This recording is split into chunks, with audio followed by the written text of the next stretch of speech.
별내동안교회는 대한 예수교 장로회 통합 측에 소속된 교회로 서울동안교회 창립 60주년을 맞아 별내 지역 선교를 위해 개척한 교회입니다.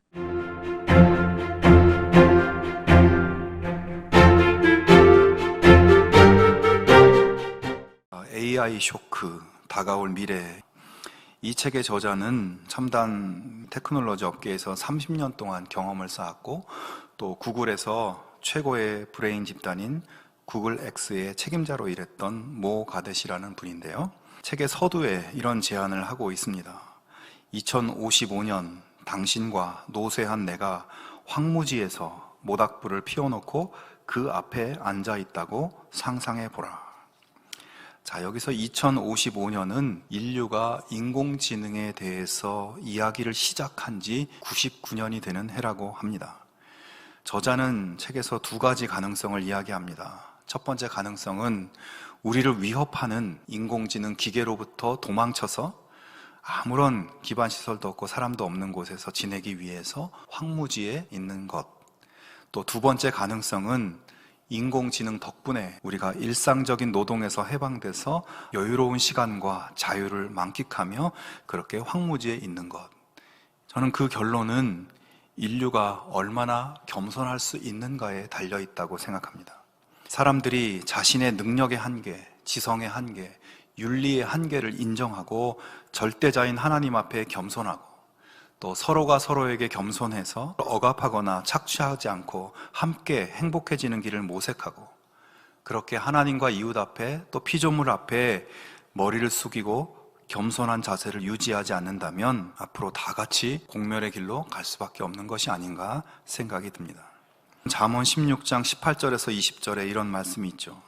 교만은 패망의 선봉이요 거만한 마음은 넘어짐의 앞잡이니라.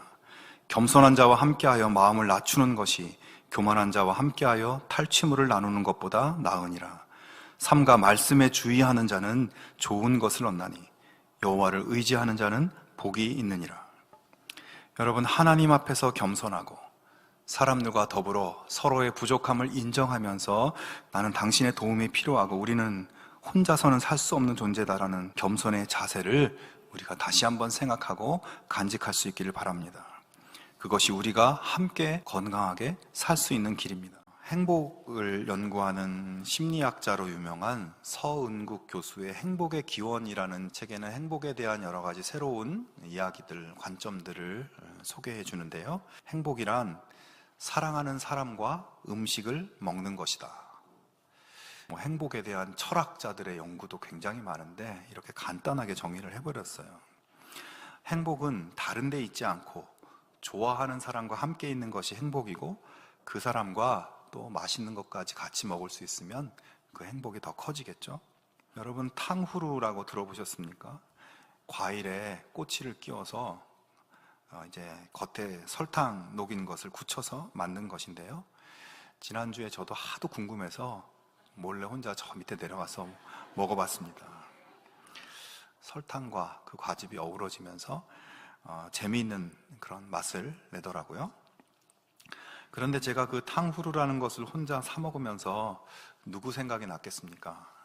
이걸 집에 사들고 가서 식구들이 같이 모여서 이 별것 아닌 이 간식을 와드득 하면서 먹는 즐거움을 상상하면서 마음에 행복감이 느껴졌습니다. 오늘 교회 나와서 믿음의 친구들과 함께 예배드리고 차를 마시고 또 삶을 나누고 대화하고 이런 것이 우리의 행복인 것이에요. 사랑하는 여러분, 하나님은 우리가 나의 의를 자랑하는 신앙생활이 아니라 하나님 사랑하고 그 말씀을 존중하고 말씀을 지켜 행하는 거기에 임재하시고 거기서 드리는 기도를 들으시는 하나님이시라는 것을 여러분 기억할 수 있기를 바랍니다. 그런 성도들이 모여서 드리는 그 성전에 임재하셔서 예배를 받으시고 복을 내리시는 하나님이시라는 것을 기억할 수 있기를 바랍니다. 우리의 행복이 어디에 있습니까? 하나님과 함께함이 행복입니다.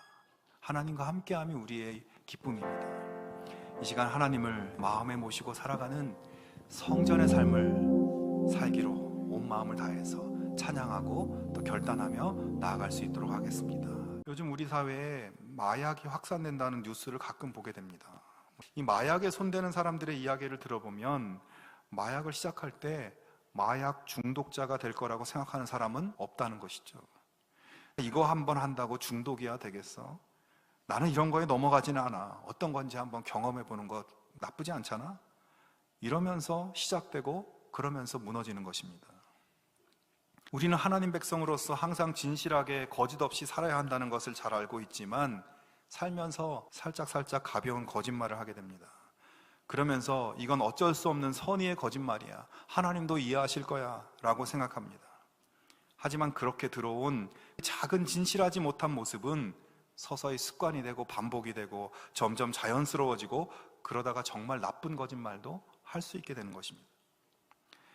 우리가 물론 영적으로 잘 단련되고 영적으로 정말 강하게 세워져서 어떤 죄의 유혹도 이길 수 있으면 좋겠지만 죄라는 것이 그렇게 호락호락한 것이 아닙니다.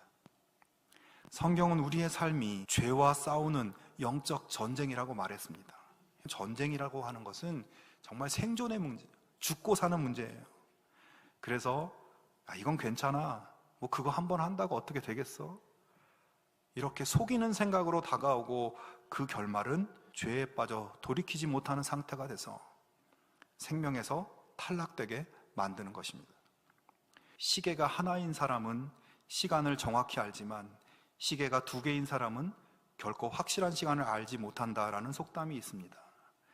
우리의 단 하나의 시계는 하나님의 뜻이고 하나님의 말씀입니다.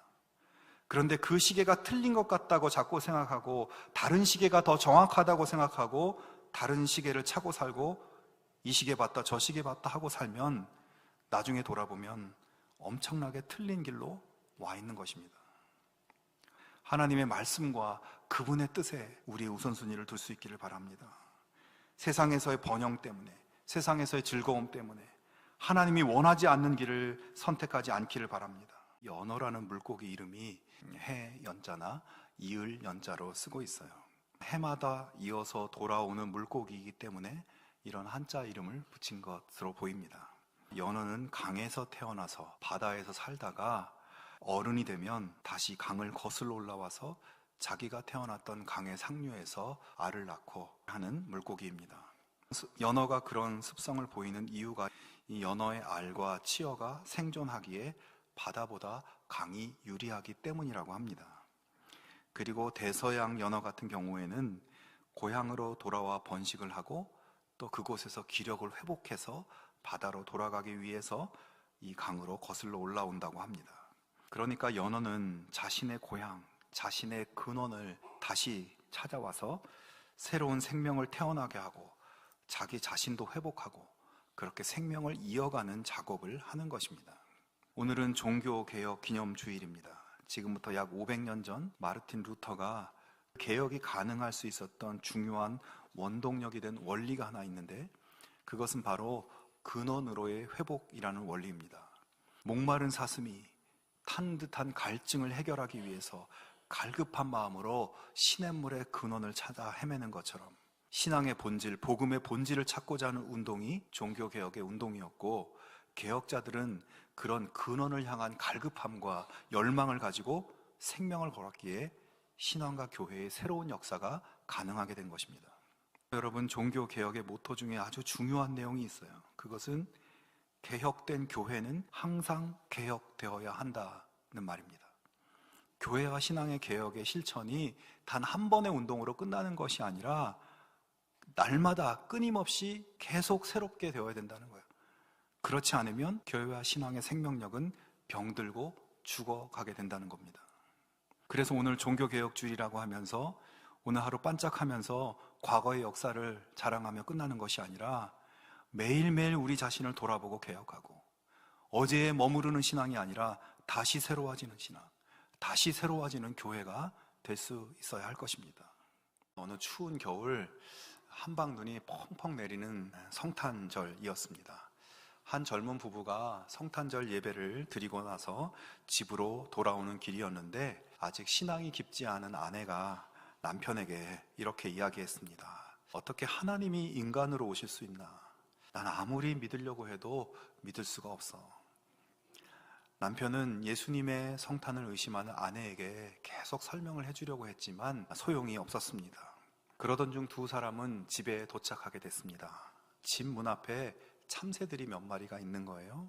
그날 눈이 너무 많이 와서 먹이를 구할 수가 없어서 힘없이 비실대고 있다가 그 부부의 집 문 앞에까지 오게 된 것입니다. 남편은 얼른 집으로 들어가서 먹이를 가져와서 새들에게 던져주었습니다. 그런데 이 새들은 던져주는 먹이를 보면서 깜짝 놀라서 푸드득 하면서 날아가 버렸어요. 얘들아, 난 너희를 해치려는 게 아니야. 내가 주는 이 먹이를 먹지 않으면 너희는 굶어서 얼어 죽을 거야. 이리 와. 안타깝게 얘기했지만 참새들이 사람의 말을 알아들을 리가 없지 않겠습니까? 남편은 날아가는 새들의 뒷모습을 보면서 이야기했습니다. 야, 너희를 돕고 싶은 내 마음을 너희에게 어떻게 전할 수 있겠니? 내가 새가 되지 않고서는 내 마음을 전할 수가 없겠지. 그때 옆에서 이 말을 듣고 있던 아내의 뇌리에 무언가 번쩍 스쳐 지나갔습니다. 그래, 하나님이 사람들에게 계속 사랑을 베풀었지만 사람들이 저 참새들처럼 하나님을 떠나버렸던 거구나. 인간이 하나님의 사랑을 깨달을 수 없기 때문에 어쩔 수 없이 하나님이 인간으로 오신 것이구나. 그리고 그 사랑을 십자가로 표현하셨던 거구나. 아내는 날아가 버리는 참새의 모습과 남편이 하는 말을 듣고 그 순간 예수님의 성탄의 의미를 깨닫게 된 것입니다. 성탄은 하나님께서 친히 인간이 되셔서 유한한 우리에게 하나님의 무한하신 사랑을 보여주신 사건입니다. 주님의 성탄을 묵상하며 예수님을 기다리는 이 시간, 무엇보다 우리를 위해 보여주신 하나님의 그 사랑을 다시 한번 깊이 새겨볼 수 있기를 바랍니다. 어떤 심리학자가 잼을 가지고 실험을 했어요. 마트에서 24가지 잼을 쫙 늘어놓고 진열해서 팔 때와 그 중에서 괜찮은 거 6개만 진열해서 팔 때 고객들이 어느 경우에 잼을 더 구입하는가, 이런 선택에 대한 실험을 했어요. 결과는 6가지를 진열한 경우에는 고객의 30%가 잼을 샀고요. 반면에 다양한 종류의 잼을 진열했을 때는 3%만이 잼을 구매했다고 합니다. 사람들에게 무조건 많은 수의 선택지를 주는 것보다는 적당한 수의 선택지를 주어야 실제로 선택을 할 수 있고 또 자기의 선택에 더 만족하게 된다는 결론을 내렸습니다. 여러분, 새해가 되면 새해에는 이런 일이 있을 것이고 그래서 이렇게 해라 뭐 이런 책들이 나오는데 그대로 되는 것도 있고 안 되는 것도 있어요. 그런 저자들이 다 전문가들이에요. 그러나 그분들은 아무리 전문가라도 2024년을 먼저 가본 사람들은 아닙니다. 그러나 우리 하나님은 우리보다 먼저 가보신 하나님이십니다. 그 하나님을 따라가는 것이 가장 현명한 선택입니다.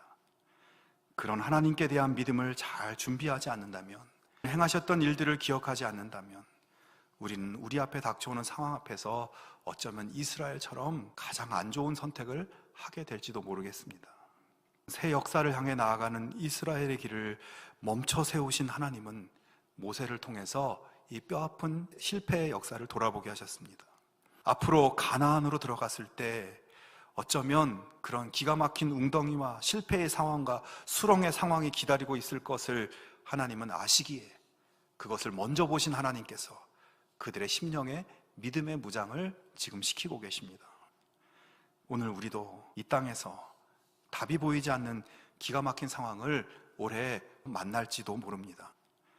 믿음으로 하나님 도우심 구하며 나아갈 것이냐, 아니면 답답한 현실에 순응하면서 하나님 백성으로서의 모습을 포기하고 시류에 따라서 이리 갔다 저리 갔다 마구잡이로 올해를 살 것이냐, 이 선택 앞에서 승리하는 우리 모두가 될 수 있기를 바랍니다.